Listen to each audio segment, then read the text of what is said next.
Hi, everyone. I'm Christine Conrad, and I have been in the professional corporate world or professional realm for over a decade. I have an eclectic background, and I'm excited that I get the opportunity to interview Wes Knight. Wes Knight, can you introduce yourself and let everyone know who you are? Yeah, sure.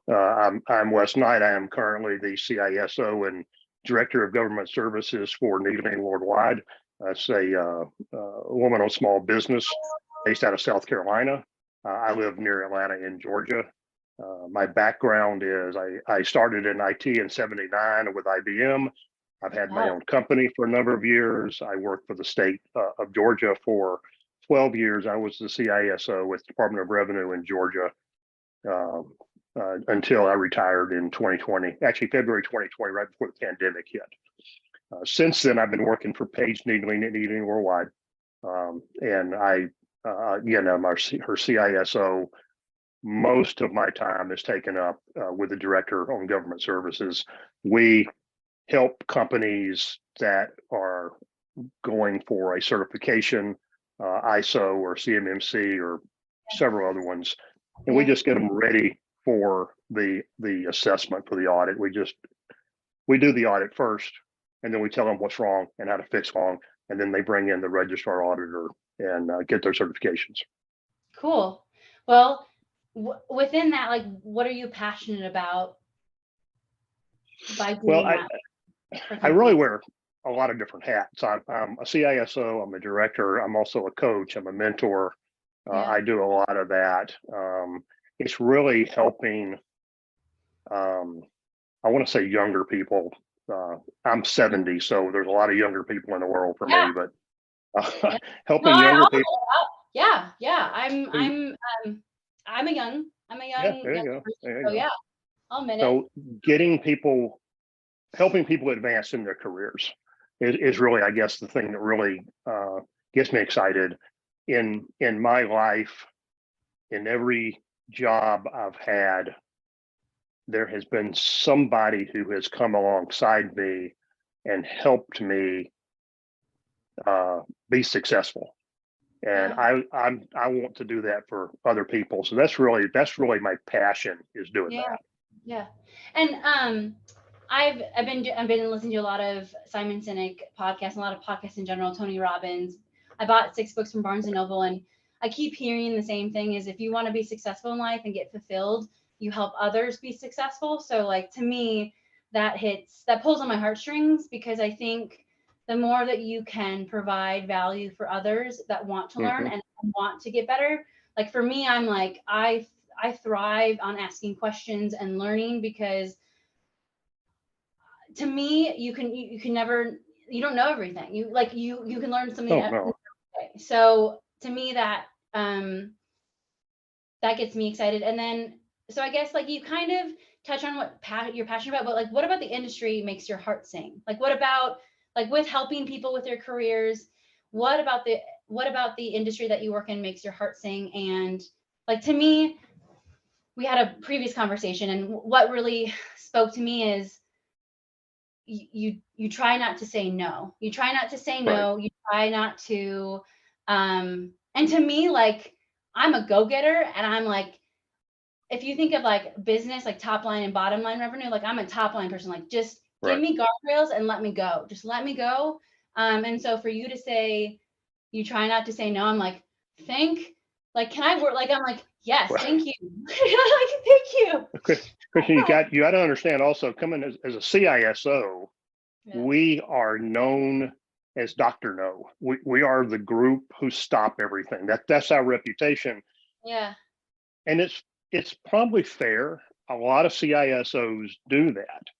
But what I've tried to do with the folks that I've worked with, I mentioned I worked for the government. I was a CISO at Department of Revenue here in Georgia for a number of years. Yeah. And when I was working there, I spent my time trying to get to know the business directors and people to find Yeah. out what they wanted to do, what their objectives were, and how Yeah. could I help them get there. Yeah. One of the directors, when I told him I was retiring, one of the directors told me, I think the story you were alluding to a minute ago, he told me, he said, the whole time I've known you, you've never said no. You always say, okay, can we do it way? And I don't want to stop them from doing what they want to do. I want them to be successful. We have to Yeah. maybe put some information security fences around what you're doing, or maybe some guardrails to keep you Yeah. on the track. But Yeah. as a CISO, if you stop the business from doing business, they stop making money, and then who pays you, right? So we have to shift from being the office of no to being the folks who help business implement their ideas in a secure fashion. But it's got to be positive. Can I say no? Oh yeah, I can tell you no. I don't want to. I Right. want to help you do what you want to do. And it's just a different mindset. I'm trying to help them achieve what they want and achieve their goals and objectives and get their bonuses and all that, all that good stuff. I love hearing that because to me, being a top line, I'm full of ideas, right? Like I love to test out things. Being a marketing communications major with an emphasis on macroeconomics, I love human behavior, like what gets them to purchase, what gets them to be loyal, what gets them to, how do they communicate, how do they consume products. And being in technology, for me, like, did I ever think that I was going to be in technology? No, I didn't think about it. And now looking back, I'm like, oh, that makes sense. That makes a whole lot of sense.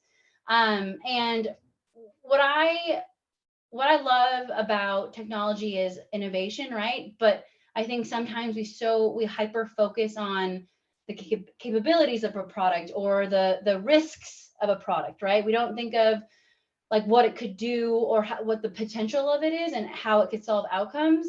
And so a big thing for me is language, right? So communication, I think with a saturated market that we're in technology, right? There's so much competition. I think for me, it's like when you use more simple language and you simplify the technical language, you can reach so many more people and get their attention to be interested in what you have to offer. And so with you being a security,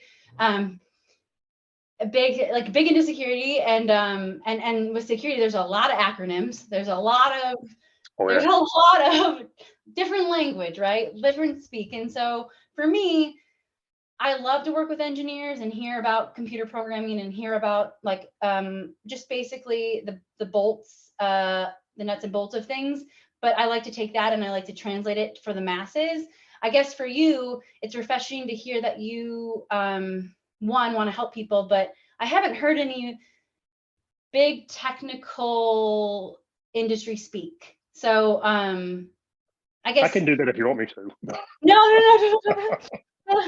Don't do that. No, I'm just kidding. One of the problems, I don't remember if I said this to you when we talked before, but it's a statement I make a lot, is that technical people, CIOs, CISOs, that crowd, we communicate badly.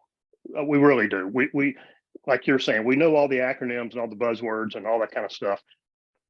The business folks don't know those words. That's not part of their vocabulary. And to be honest with you, they don't care. They don't want to know about all that stuff. What they want to know is what you're telling me gonna make me money or cost me money? That's the main thing. And a lot of the words we use in the tech world, information security and other pieces, doesn't mean the same thing to a business person. Like when I say risk, in my world, that's automatically a bad thing. Right. You say that to a business executive, maybe. Now, okay, what's the return on that? It's worth risk to make some money. So what's the ROI on that? What's the return on investment for that? That's how they look at it. And when we go in talking about, my hair's on fire, it's risk, we got to avoid this at all costs. They're like, no, can we make some money out of this? Yeah. That's business, and that's the way they think, and it's it's really a very different mindset from most technical people.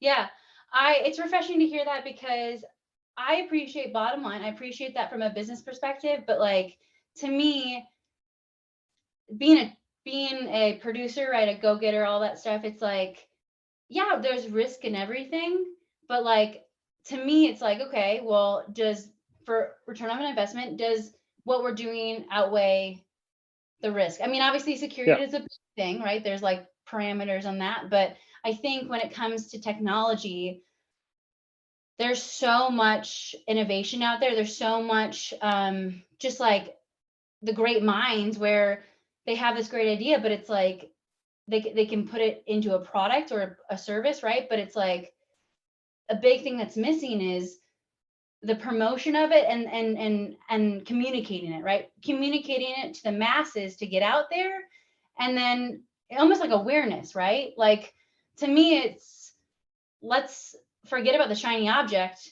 What actual risk or like the technology actually creates positive outcomes for both like the engineer side, right? Or like the bottom line, like the risk, right? And then what is the I guess the benefit for the partner and the customer. So and the employee, I should say the employee, but yeah, it's just really refreshing to hear. So well, thank you again. If you want to it's just refreshing, one, because it's all about thinking outside the box and how you add value. And yes, you need to know the risk, but for me, it's okay, but we need to understand that a lot of it is execution and knowing what happened before and not doing it again, and then just learning from that. So Well, Einstein was the one who said, if insanity is doing the same thing over and over and over and expecting a different outcome. yeah, In my world, we need a playbook, we need processes and procedures. But in the military, there was a saying, no battle plan survives first contact with the enemy. So, because we can't make the enemy do what we want them to do, right? So your plans and policies and procedures need to be there. Your people need to know what they are, but at the same token, you got to trust your people. And they've got to have some flexibility to respond when the playbook says A should happen and what really happens is B. They've got to be able to respond to that. And a lot of our folks, we either we don't have a plan at all, which is bad, or we have the plan and all we know is the plan. We can't think outside the box when things start zigzagging on you. Oh, you have to think like your competition. Well, you have to think like your competition, but not do the same thing as your competition, right? Like to me, again, just knowing business, right? It's like you have to understand the risks, right? And especially the market, right? The market, I think, is critical. Like if you don't know the market and you don't know the players, right? Like your enemies, and you don't notice patterns, right? You can have all the processes and the strategies you want, but it's like, one, you need to execute, and two, you need to know, hey, they're doing this. Let's pivot fast, so that we can win at the end of the day. And so I think for that, I appreciate, I've been heavily influenced by the military. So just like the culture about like having each other's back when things hit the fan, and understanding like we're here for like brother and sisterhood, like they're there for each other. I think for me, that's huge when it comes to like a saturated market and thinking outside the box. I was reading a book, and basically I had mentioned that like ideas were the currency for the 21st century, because it's when it comes to really coming out of the gates from a business perspective, you have to have, yes, a business plan. You've got to have, obviously outweigh the risks and how much margin can you make and all of that stuff, right? But I think thinking outside the box is critical when it comes to being successful. So that's I totally agree with that. Good leaders make sure their team knows what their mission is. They make sure they're trained and equipped for the mission. And then in the civilian world, basically you keep people off their back. Watch their six, as they say today. We didn't used to say that a long time ago, but it's that idea. If your team is being distracted by things going on inside the company because you're not guarding them, then they can't do their job. They're going to be distracted over and over and over again. So make sure they know the mission, make sure they're equipped and trained for the mission, and then keep people off their back. You need to be their guardian. Yeah. And as a good leader, your team will respond to that. If they think that you got their back, Yeah. that you trust them and that you're taking care of them, but they'll do anything for you. Yeah. And the old saying about people don't quit companies, they quit bad bosses. That's basically been true in my life. All the jobs I've ended up basically walking away from was because of my next manager up. So Yeah. Yeah. I just don't want people walking away from me thinking, well, I'm glad to be rid of that boy. I just want folks I want to be able to take care of my team. And I was reading something about Richard Branson. He was like, he created all these companies, and he goes, make sure your vision, your plan is crystal clear, right? Mm-hmm. What is crystal clear, and then sell it to basically the best in the world, so top talent, and then basically get out of the way, and then make sure that they're safe, right? Like from, as what you said, and to go full speed ahead. Because for me, I talked to colleagues or my network that are around my age, right, my generation, and a lot of what we want to do is we want to make an impact. We want to show what we have to offer.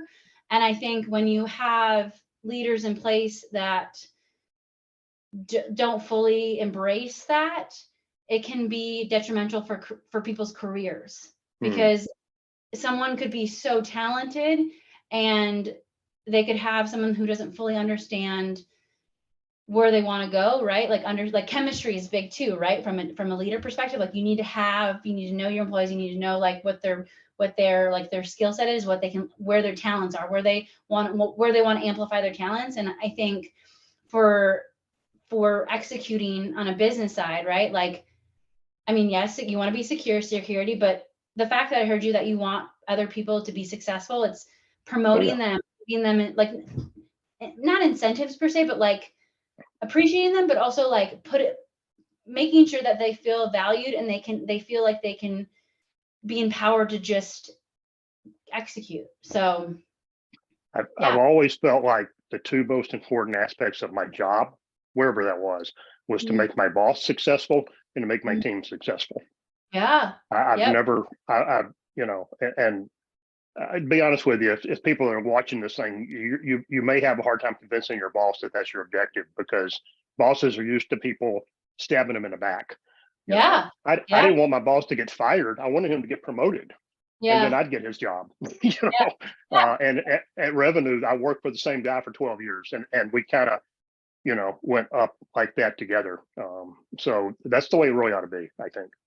And I don't know if you agree with this or not, but like for me, I want my, like whoever I'm managing to be able to go above me, right? To go above me, to ask questions, to go ask people, right? Don't like, you can ask me if you want, but I'm here to be support. So if you need me to support by sending out an email or submitting something like internal, right? Something that's maybe an admin task, like even down to that level, right? Like it's, to me, trust is you have autonomy to go above, below me, like aside, you know what I mean? That's, I guess I want the team, because the team's going to respect that.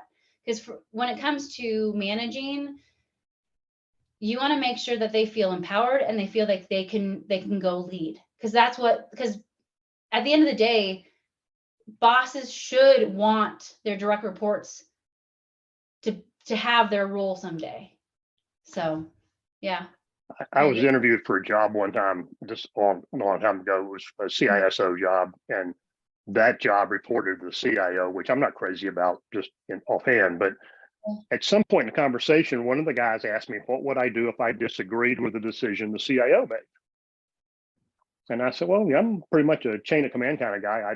More than likely, I would just say, okay. He said, more than likely. And I said, well, yeah, if I felt like it was a critical issue that was going to damage the agency or the company, and I felt that strongly about it, I'd have to go over his head. And the CIO was sitting there, and I looked at him and I thought, I'm not getting this job. And did not, which I was okay with that once I realized how he was, how that relationship would have been. But I wouldn't want to do that. I'd have to really think it was a critical issue before I would go over my boss's head. Yeah. But I would do it. And I Right. think, for the good of the company or the good of the agency, you'd have to do that. You couldn't let it just burn. I think the best leaders, yes, they follow rules, right? Like there's processes in place, but it's like I Mhm. think a good leader knows when to break them, right? When a good leader knows when, I mean, like, nope, this is not right. This is like, to me, I believe in having good relationships, but also doing the right thing. If something is not the right thing, then someone should stand up, because if they don't stand up, then they're just as bad as Yeah, the person who's doing it, right? It's you're advocating your responsibility if you won't stand up like that. yeah, yeah, totally. And I think for me, I think something that I can learn from you and your experience, even though you're in a different, sector, I guess, of technology or a business, right? I think, to me, I could learn patience, because a lot of the time, patience, that cliche term of patience is a virtue.